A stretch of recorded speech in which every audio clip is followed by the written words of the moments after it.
July August গণ অভ্যুত্থান উপলক্ষে গণ অভ্যুত্থান ২০২৪ জাতীয় ঐক্য গণতান্ত্রিক অভিযাত্রা শীর্ষক আলোচনা সভায় আয়োজন করেছে বাংলাদেশ জাতীয়তাবাদী দল বিএনপি। রাজধানী চিন্ময়ী সম্মেলন কেন্দ্রে এই অনুষ্ঠানের আয়োজন করা হয়। সেখানে আছেন সহকর্মী মানিক শিকদার। আমরা সরাসরি চলে যাচ্ছি তার কাছে।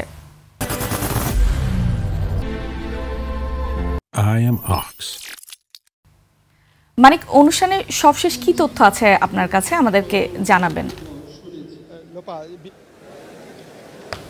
আমি মনে করি গণ অভ্যুত্থান ২০২৪ জাতীয় ঐক্য এবং গণতান্ত্রিক অভিযাত্রার যে আয়োজন চলছে বিএনপির পক্ষ থেকে, এবং সেই আয়োজনটা শুরু হয়েছে বিকেল ৩টা থেকে, এবং বিএনপির ভারপ্রাপ্ত চেয়ারম্যান জনাব তারেক রহমান এই অনুষ্ঠানের উদ্বোধন ঘোষণা করেন এবং তিনি ইতিমধ্যেই কিন্তু যুক্ত আছে। আপনারা দেখতেই পাচ্ছেন এখানে যে মঞ্চ, এই মঞ্চে একের পর এক বিভিন্ন দলের, বিএনপির পাশাপাশি অন্যান্য দলের যারা নেতৃত্ব যারা আছেন সেই সমস্ত দলের নেতারাও এসে এখানে বক্তৃতা দিচ্ছেন।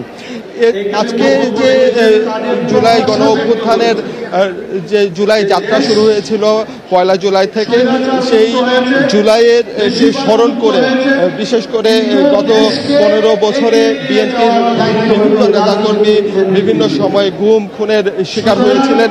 এছাড়া জুলাই অভ্যুত্থানে বিএনপি সহ বিভিন্ন দলের নেতাকর্মী, সাধারণ মানুষ যারা হত্যার শিকার হয়েছিলেন, সেই সমস্ত সাধারণ মানুষ এবং যারা শহীদ হয়েছিলেন তাদেরকে বিশেষভাবে সম্মান জানানো হয়েছে এবং শ্রদ্ধা জানানো হয়েছে। আমরা দেখেছি বেশ কিছু পরিবার এসেছে যাদের পরিবারের সদস্যরা গত ১৫ বছরে বিভিন্ন সময়ে গুমের শিকার হয়েছিলেন। তারা এসে যেটা বলছেন, নতুন বাংলাদেশে এখন নতুন করে আসলে যে জুলাই সহ বিভিন্ন সময় যে হত্যার শিকার হয়েছিলেন তাদের আসলে বিচারটা নিশ্চিত করতে হবে।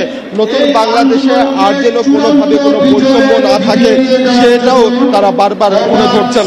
আপনাকে আর একটু জানিয়ে রাখি, এই অনুষ্ঠানের প্রধান অতিথি হিসেবে বক্তব্য রাখবেন বিএনপি চেয়ারপারসন খালেদা জিয়া। তিনি ভার্চুয়ালি যুক্ত হবেন গুলশানের বাসভবন থেকে।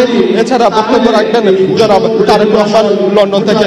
তো লোপা, এই ছিল আমার কাছে এখানে থাকা সর্বশেষ তথ্য। মানিক, আপনাকে ধন্যবাদ। দর্শক, রাজধানী চিন্ময়ী সম্মেলন কেন্দ্র থেকে এতক্ষণ আমাদের সাথে যুক্ত ছিলেন সহকর্মী মানিক শিকদার।